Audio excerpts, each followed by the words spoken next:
todos, les saluda Luis Cardosa y les doy la bienvenida a un episodio más de Dinero, Podcast y Negocios. En esta ocasión me acompaña Fabiola Martínez, periodista del Financiero. ¿Cómo estás, Fabiola? Hola, Luis, muy bien, ¿y vos? Todo bien, por dicha, gracias por estar aquí. Fabiola viene a hablarnos sobre un tema pues muy importante, que es el sector agrícola, específicamente la reciente crisis que está teniendo el sector agrícola a nivel de producción y además otro tipo de situaciones adversas, ¿no? Que le están impidiendo caminar con normalidad. Incluso se podría hablar hasta de una especie de crisis, ¿verdad? En el sector agro. Contanos por qué cabe la palabra crisis en este contexto. Sí, muchas gracias, Luis. Bueno, primero quiero decir que como periodista y como costarricense, este es un tema que me ha conmovido mucho personalmente porque nosotros todos los meses, desde hace 7 meses por lo menos, damos seguimiento, ¿verdad?, a lo que es el índice mensual de actividad económica que publica el Banco Central y hemos visto cómo desde hace 7 meses el agro viene en picada, ¿verdad? Viene con números negativos y entonces el Banco Central nos explica que efectivamente que por las lluvias del año 2024 provocadas por el cambio climático, una pérdida de rendimiento en muchos cultivos y que eso se ha traducido en números negativos para el sector agrícola, ¿verdad? Pero, bueno, ¿qué significa esto? Son 7 meses, ¿verdad?, en picada. ¿Cuáles son las historias? ¿Quiénes son las personas que están detrás de esas cifras? Y creo que cuando nos empezamos a adentrar un poco en este tema, nos damos cuenta de que realmente sí es una crisis, ¿verdad? Es una crisis que afecta a muchísimas familias que viven todavía de la agricultura en las zonas rurales, pero que nos afecta a todos como país. ¿Por qué? Porque cuando el agro entra en crisis, estamos exponiendo nuestra seguridad alimentaria, estamos exponiendo nuestra economía, estamos exponiendo, en fin, ¿verdad?, a nuestra sociedad, porque la agricultura es un pilar de la sociedad costarricense. Entonces, cuando empezamos a buscar el origen de esto y las señales, nos damos cuenta de que realmente hay señales de alerta, ¿verdad?, para alarmarnos. El agro ha perdido fuerza totalmente, se ha debilitado y esto es obvio, como decíamos, en las cifras macroeconómicas, es obvio en las cifras de empleo, es obvio también en el PIB, por ejemplo. Si vemos nosotros en los años 90 todavía el sector agrícola representaba alrededor del 12% del Producto Interno Bruto y actualmente representa entre el 3 y 4% del PIB. Entonces todas esas son señales de alerta de que algo está pasando y podemos hablar de una crisis en el agro. Claro. Y bueno, vos mencionaste estos últimos 7 meses, ¿verdad? Que es un poco donde se agudizó. Pero bueno, incluso si tiramos el calendario un poquito más hacia atrás, vamos a encontrar muchos altibajos, ¿verdad? Como periodos de crisis que luego son acompañados de una leve recuperación, pero luego crisis de vuelta. Entonces un sector como que no ha podido, no ha tenido tiempo para tomar un respiro. Así es. ¿Verdad? Y esto que vos mencionás, lo del PIB, es muy interesante porque también muestra un poquito el camino que eligió tomar el país, ¿verdad? De ser, apostar más por servicios, por una serie de sectores económicos llamados de mayor valor agregado, ¿verdad? Atracción de inversión extranjera directa. Entonces, digamos que eso naturalmente iba a hacer que el sector agro perdiera peso o participación, ¿verdad?, dentro de todo lo que produce el país. El problema es que no solo ha perdido peso relativo, sino que también, como mencionaste, ha tenido momentos de contracción. Porque todavía si el sector agrícola, si el número, digamos, total de producción, no de porcentaje del PIB, sino producción total, se mantuviera, digamos, en una línea recta o creciera ligeramente, no pasa nada, ¿verdad? Porque podría igual ir perdiendo peso simplemente porque otros ganan peso, no porque él se debilita, ¿verdad? Claro. Lo que pasa es que otros han ganado peso y él se ha debilitado, ¿verdad? Entonces tenemos este asedio doble, ¿verdad? Sobre el sector.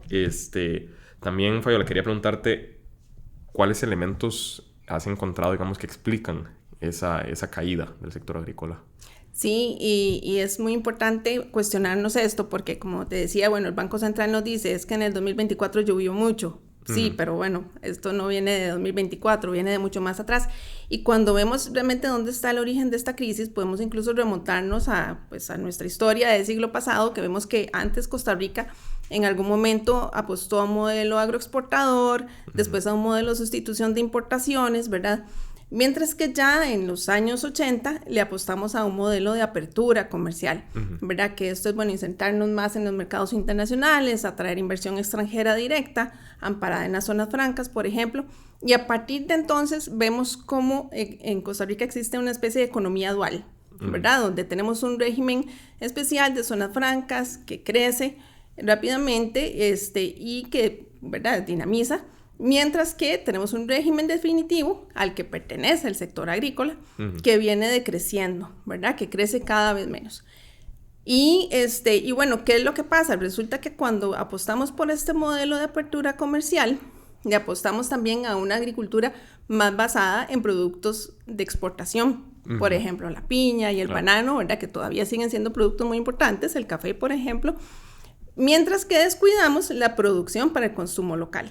Y entonces aquí es donde viene un desequilibrio porque estamos dejando de producir para nuestra población y eso nos hace cada vez más dependientes de las importaciones, que eso es como todo otro gran tema, ¿verdad? Como ahora estamos dependiendo cada vez más de productos importados en una importación que no es controlada, sino que, ¿verdad? Nos vienen, según incluso nos comentaron algunos agricultores que entrevistamos, pues es una importación que se hace sin criterios técnicos, digamos, de cuánto realmente necesitamos importar y entonces la producción para el consumo local se debilita.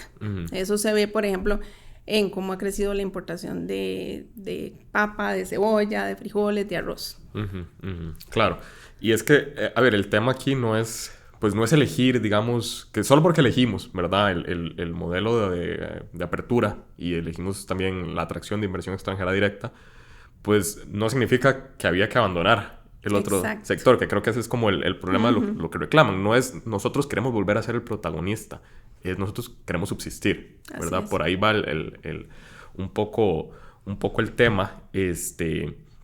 También, bueno, ahora vos mencionabas el riesgo de perder, digamos, independencia alimentaria, ¿verdad? ¿Cuáles son otros riesgos que está viviendo el país si continúa esta tendencia de abandono del sector agrícola?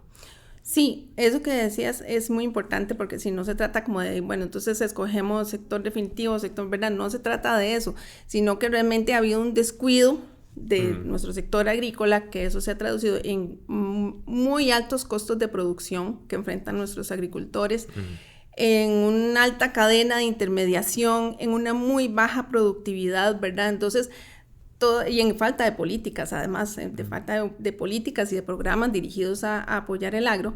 O directamente políticas que han lastimado al agro también, como está la ruta del arroz. Exactamente. Por ejemplo, lo que comentábamos, bueno, el crecimiento exponencial de la importación de arroz se da a partir de una política que es la ruta del arroz que adoptó este gobierno y eso ha hecho que actualmente el 85% del arroz que consumimos en Costa Rica es importado. Y no se tradujo en una reducción de los precios para los consumidores. Todo lo contrario, esto ha encarecido el precio del arroz, que es parte de nuestra dieta básica, al igual que los frijoles, que actualmente estamos importando muchísimos frijoles en este país. Entonces, todo esto hace que el sector agrícola se vea en una situación cada vez más apremiante, porque están perdiendo sus cosechas, efectivamente, por el cambio climático que llegó para quedarse. Están ganando cada vez menos, están enfrentando una competencia desleal por parte de los importadores y bueno, esto ya se ha traducido en cosas muy concretas y muy lamentables, ¿verdad? Hay agricultores que ya han tenido que vender sus fincas, por ejemplo, la gente que tiene fincas ha tenido que despedir a sus trabajadores y estamos hablando de que la agricultura genera alrededor del 25% del empleo en las zonas rurales. Entonces, ¿qué pasa? Muchos de estos trabajadores se vienen a la ciudad.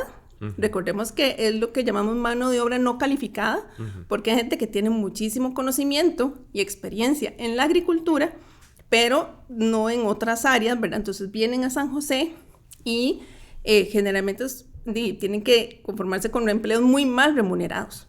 Entonces estamos creciendo todo este círculo de pobreza, de migración del campo a la ciudad, está golpeando la economía rural y al mismo tiempo la economía del país, con ¿verdad? Todo lo que esto conlleva socialmente y económicamente. O sea, realmente es un golpe fuerte y volvemos a lo que mencionabas, también el tema de seguridad alimentaria. nosotros no solo estamos importando productos, sino que estamos importando también los insumos agrícolas, por ejemplo, las semillas que se necesitan para sembrar, y conversando con una investigadora del Estado de la Nación, nos decía que esta triple dependencia es muy peligrosa, claro, sobre todo en un momento en que estamos expuestos a muchos conflictos geopolíticos. Entonces, el tema de resguardar la seguridad alimentaria se convierte en un tema de seguridad nacional, claro, también, ¿verdad? El tema de tener asegurada la alimentación de nuestra población. Claro, claro, porque eso, estás a la merced de qué pasa afuera, ¿verdad? Así es. Y si tu propio país no puede abastecer el alimento de su población, pues ahí es donde podemos entrar en problemas. Porque también, además, nos hace un tomador todavía más grande de precios internacionales, que ya de por sí el país es un importador neto, ¿verdad? De lo que pudiste conversar con algunos personajes del sector y economistas, a ver, ¿qué reclaman? ¿Qué puede cambiar? ¿Y cuáles son algunas medidas que podrían empezar a ayudar al agro? También entendiendo que no sería sano, así como elegir un caballo ganador, ¿verdad? Porque también forzar el agro a que funcione tampoco suena como la opción ideal, ¿verdad? Entonces, ¿qué se baraja? Sí, definitivamente, Luis, aquí no es una sola cosa, ¿verdad? Sino son realmente políticas y programas integrales que requiere el sector para poder repuntar, para poder crecer. Entre ellos, ¿cómo ayudamos a los agricultores a ser más productivos, ¿verdad? ¿Cómo logramos realmente que se inserten mejor en las cadenas de valor?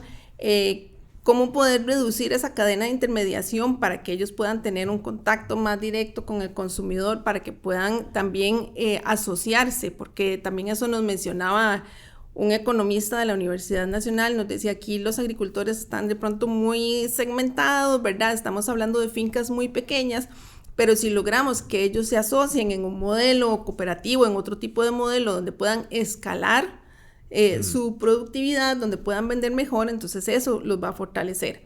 Hay todo un tema también, de modernizar prácticas, de adoptar prácticas también más sostenibles, precisamente para poder enfrentar el cambio climático, ¿verdad? Que es una amenaza grande. El tema de reconversión tecnológica, por ejemplo. Y hay muchos agricultores que están expuestos también ahorita a un endeudamiento muy serio, ¿verdad? Lo que conversábamos, hay agricultores, y esto lo digo de manera muy respetuosa porque es un tema muy sensible, pero nos comentaron que hay agricultores que en años pasados optaron por quitarse la vida porque estaban en una situación muy apremiante, agobiados por las deudas, ¿verdad? Entonces, es necesario mejorar el acceso al crédito para los agricultores y buscar esquemas que entiendan, que ellos dependen de un periodo desde la siembra hasta la cosecha.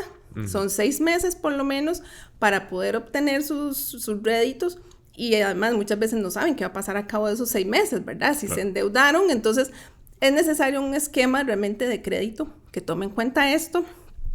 Seguros para las cosechas, eso es una recomendación, por ejemplo, de la Corporación Hortícola Nacional, de crear seguros más apropiados para las cosechas y para este sector. Y hay algo tal vez que no hemos mencionado, y es que no solo la afectación se da en la producción local, sino también en el sector exportador, claro, ¿verdad? Y eso se nota en que si bien el sector exportador sigue siendo muy fuerte en el agro, estamos exportando menos. Ya en los últimos 6 meses, según datos de Procomer, el volumen de exportación decreció un 5%, ¿verdad? La cantidad de toneladas exportadas. El valor total creo que sí en subió. Términos de en montos, digamos, en montos económicos, creció, pero la cantidad de toneladas exportadas se redujo en los últimos 6 meses, y esto es otra señal de que también el sector agrícola que está exportando se está viendo afectado, ¿verdad? Nos decían, por ejemplo, nos mencionaban el tema del tipo de cambio, que algunos también consideran que ha perjudicado. Pero además hay todo un tema de infraestructura logística que afecta a los exportadores, que les impide ser más competitivos frente a otros mercados y frente a otros países, ¿verdad? Con los que tenemos, por ejemplo, tratados o se están gestionando nuevos tratados comerciales que nos dejan en desventaja. Entonces es como toda una cadena de factores que necesitamos. Ahí te referías al acuerdo transpacífico, ¿verdad? Que está en negociación de... Correcto. Aquí, dentro de lo que conversamos para este reportaje, Los sectores agrícolas están muy preocupados por la negociación del Acuerdo Transpacífico. Es un tratado que incluye a 12 economías muy fuertes, entre ellas 3 del G7, que son Canadá, el Reino Unido y... se me va en este momento. Japón, muy importante. Y claro, es un acuerdo que reúne a 2 economías muy fuertes, nos pone a competir en condiciones desiguales. ¿Por qué? Porque ellos ya tienen un acuerdo desde hace varios años que ellos negociaron, que ellos gestionaron y nosotros estamos tratando de adherirnos, ¿verdad? Entonces tenemos que aceptar sus condiciones y lo que nos decían, por ejemplo, representantes del ICAFE, del CONARROZ, de Canapep, ¿verdad? Que son sectores exportadores, nos decían, nos están dejando en una situación muy vulnerable porque no tenemos las condiciones para competir en esos mercados y con esos países que son muy fuertes, tienen una producción muy fuerte, tienen unos grandes puertos, tienen muchas condiciones para competir que nosotros no tenemos, ¿verdad? Entonces, en síntesis, realmente es muy preocupante lo que está pasando y ojalá que ya que estamos entrando en campaña electoral, que esto se convierta en una prioridad, ¿verdad? En la agenda política. Ok. Bueno, los invito a la audiencia a entrar en elfinancierocr.com para leer más a profundidad de este reportaje de Fabiola, porque bueno, obviamente el formato podcast a veces no nos permite mencionar muchas cifras, ¿verdad? Pero bueno, aquí el artículo está lleno de datos que levantan bastantes alarmas sobre lo que está pasando en el sector, entonces los invito a que vayan a leerlo.